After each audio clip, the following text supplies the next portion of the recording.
is Michael. As stated, I'm a postdoc in Dr. Osman's lab from UCLA. Today I'll be talking about Blurryscope, an AI-powered digital pathology microscope. And in this case, it's used for cost-effective and rapid HER2 scoring on motion-blurred images using deep learning.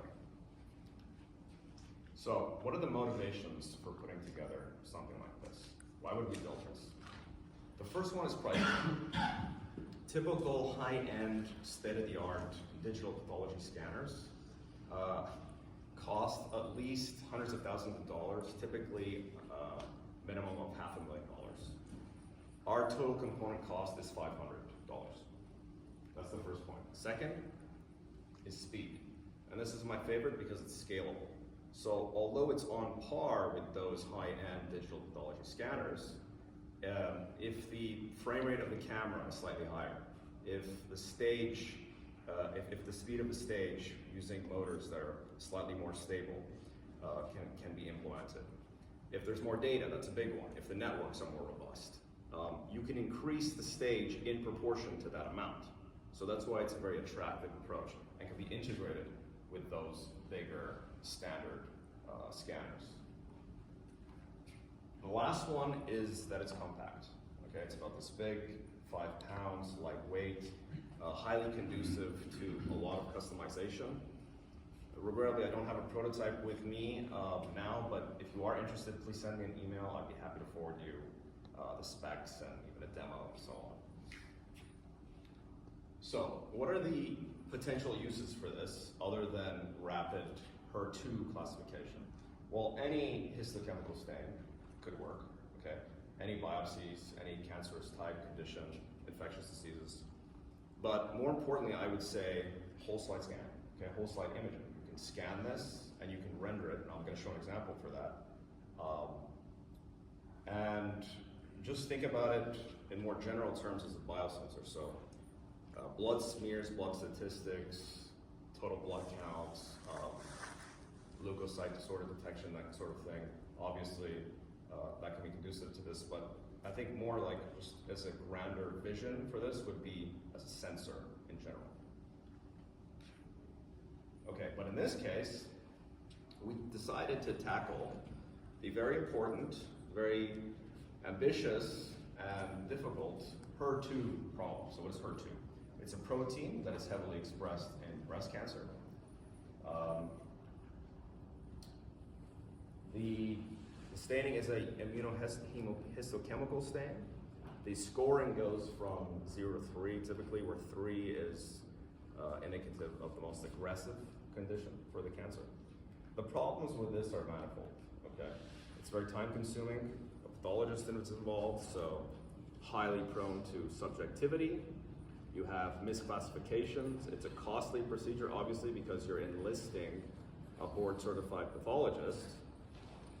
So our idea is, could we replace the whole thing, automate it with a simple, cost-effective device coupled with advanced deep learning techniques? Okay, so what's the background for all this motion blur manipulation stuff? A few years ago, I was a PhD student at the U of I, working under the supervision of the late Professor Gabby Popescu, okay? This was one of the last papers he was working on. In fact, I believe it was the last cover letter he ever sent before his regrettable passing in Romania. The concept is very, very simple, okay? We take a standard H&E biopsy slide, we scan it very rapidly, continuously. By that I mean like 5 millimeters per second, so there's a significant motion blur. And then we do the same thing, and this, by the way, is with standard, like a Zeiss microscope. We do the same thing very slowly, 50 microns per second, so barely, it's very crisp, no artifacts. And that gives you your crown truth. You use a Pearson correlation, and you build an image-to-image transformation. Very simple, but having far-reaching effects and consequences. So the theory of a motion blur, just very, very rapidly, I'll walk you through it. This is different, in essence, from an out-of-focus image, okay?